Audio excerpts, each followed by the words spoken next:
Hi guys! Welcome back to my channel! Nandito pala kami ngayon sa Marikina Equestrian Center. Maui.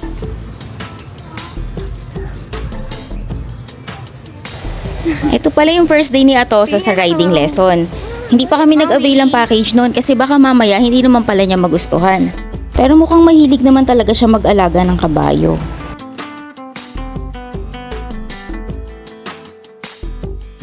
Ito pala si Maui, ayan yung una niyang sinakyan na horse. Ang dami-dami naming tinatanong sa kanila. Tingin ko nga medyo na-overwhelm na sila sa mga tanong namin. Medyo nangangapa pa kasi kami sa pag-aalaga kay Star. Ito pala si Kuya MJ ang nag-assist sa amin. All of them are nice and so approachable at lahat ay pwede mo naman silang kausapin kung may kailangan ka. Wala pa kaming riding gear noon pero pinahiram nila kami ng helmet at vest. Ito pala yung first time ng mga bayo ni Atosa. Ever since na naka-encounter siya ng mga pony at mga horses sa Baguio, ay masyado na talaga siyang attached. Tas hindi niya makalimutan agad, di siya kakagad makaget over sa mga horses. Yan talaga yung hinihiling niya sa amin ng daddy niya. Pero sa akin kasi hindi pwedeng may horse sa bahay. Pero sa daddy niya ay pumwede, kaya nagkaroon tuloy kami ng Star sa bakura namin. Papasok na ako sa... Wow, ganda. Tandaan mo yung tinuturo ni Kuya.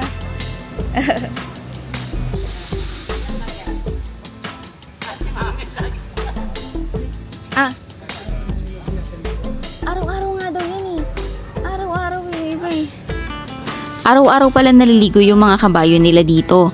Kapag ginagamit yung kabayo, pinapawisan sila so kailangan nilang maligo. At yung ibang matatanda daw na kabayo ay mainitin na rin ang katawan kaya kailangan paliguan lalo na pag summer.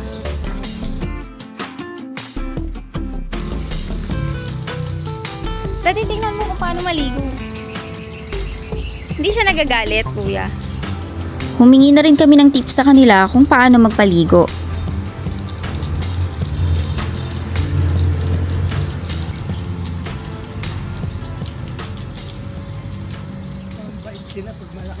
Mabait na sila eh, no? So, up and down. Okay. Up, down, up, down. Okay. Para sa mga ka. What?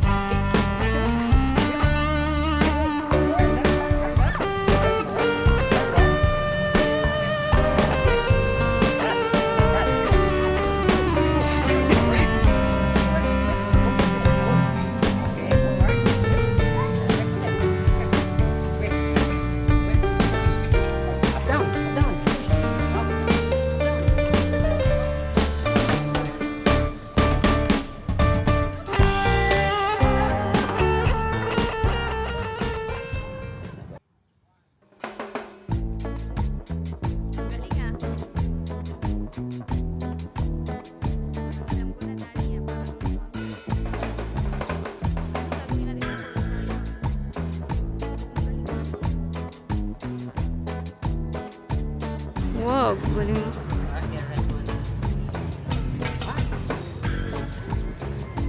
Amazing ka, amazing. Isipin mo si Star yan. Takot pa nga si Star. Ang laki ka. Oo, nagwawala eh. Mag-isa na siya oh. Napakagaling oh. Bubuksan ko itong gate, palikoy mo rito. Wag. Takot nga si Mami.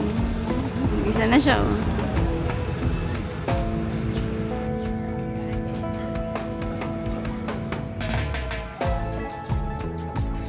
Oh.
Very good ah.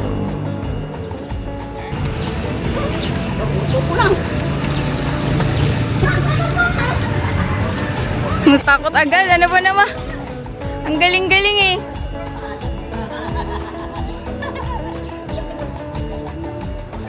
Tama na po. Tinaktumakbo eh. Tutuwa ka lang.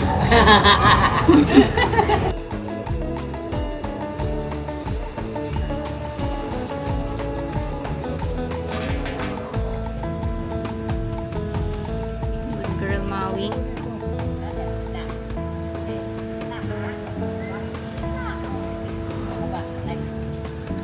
Very good. Good job.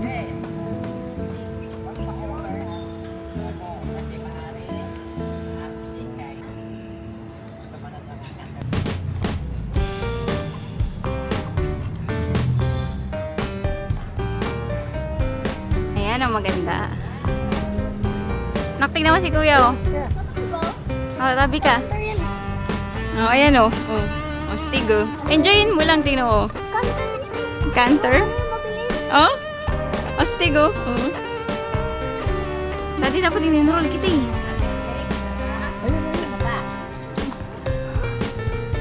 Pakinggan mo si coach ha. Opo. Ang legs nasa baba daw. Ang ano daw nasa baba? Legs? Okay. Galing ano?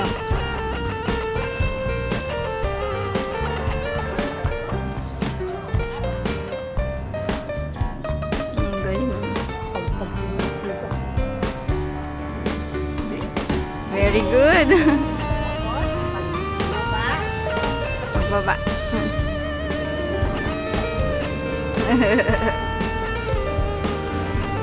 Thank you, coach. Oh, Maui. Thank you, Maui.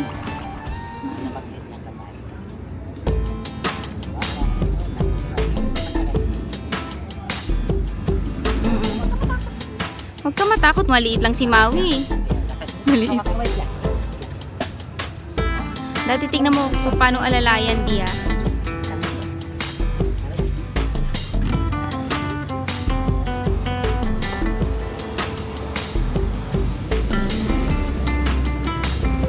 Asa yung damo? Huwag mo nga siya titignan na kain mo lang.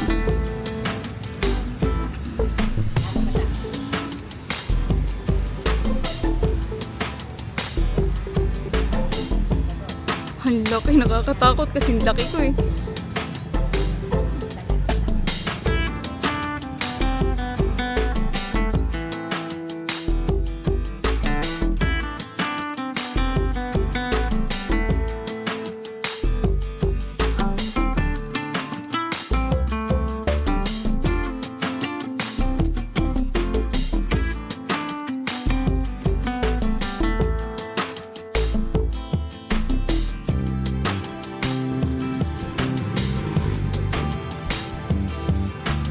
Isa pa daw ikot.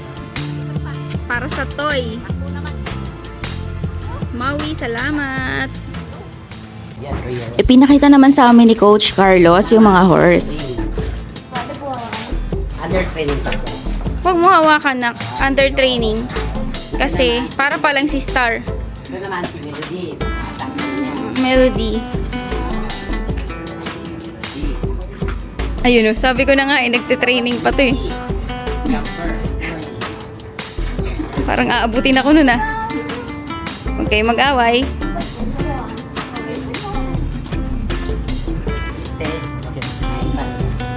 Ito naman si Mandy. Mandy. Sige di, kaya mo yan. Okay, stop. Ito naman si Ibarra. Ang laki, no? Oo, mabait yun.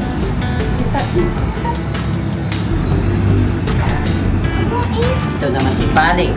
Kanina sinakyan namin. Kasi Meray. Noon, sunod ka kay Kuya. Si Mariel. Ito makakay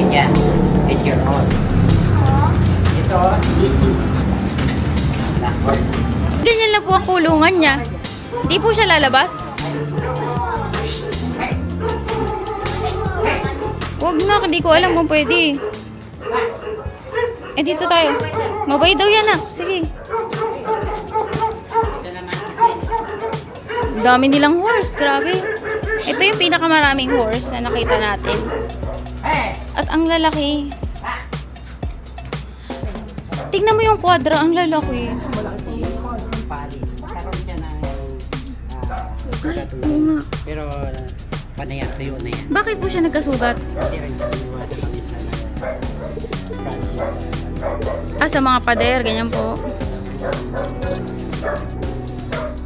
May sugat siya. Tyler. Nagpapagaling pa si ano. Anong pangalan po niyan?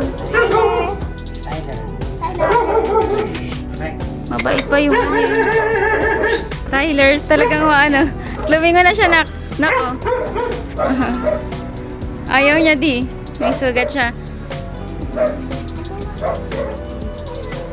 Magpagaling ka.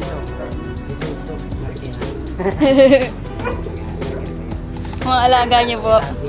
Ay, may pabo na. Pati pabo. Uy, papaliguan mo kasi Maui. Tingnan natin kung paano mo paliguan. Enjoy na enjoy tayo. Nag-enjoy ka ba? Enjoy ako. Nagustuhan mo ba ang ano? Horse riding? Apo. Very good. Malay mo, ano ka, mag-horse riding ka.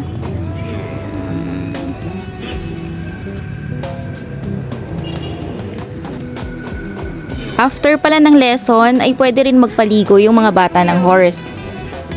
Maganda rin yun para mas lubos nilang maintindihan yung welfare ng mga kabayo at yung tamang horsemanship. Parang ayaw na nyo. Ang babait na pala ng mga kabayo dito pag pinapaliguan sila ay hindi na mahirap. Hindi kagaya ni Star na 1-year-old pa lang kasi siya, kaya medyo makulit pa siya pag pinapaliguan. Ay, nagagalit. Ah, ganun pala.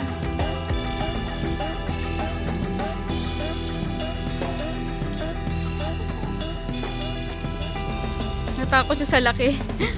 Ang laki po talaga eh. Kasing laki natin eh.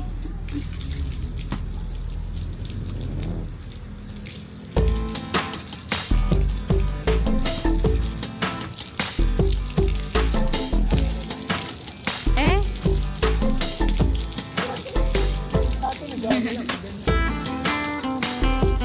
Gusto niya tubig, ano? Hey, ang galing. Si Maui. Tag mo.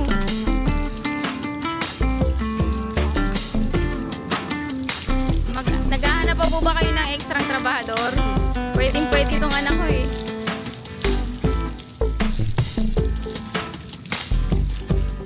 Hindi kayo malunod yan sa'yo, anak? Ah, tama na siguro yan sa kamukha, no?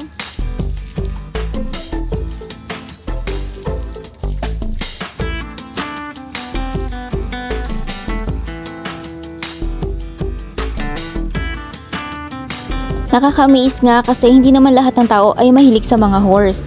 Tsaka itong sports na to ay medyo mahirap i-sustain, hindi katulad ng mga basketball or volleyball na pwede ka na kagad mag-practice.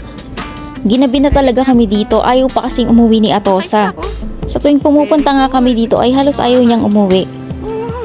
Inuuto ko lang siya lagi na bibili kami ng KFC or bibili kami ng coffee crumble sa Alpha Mart.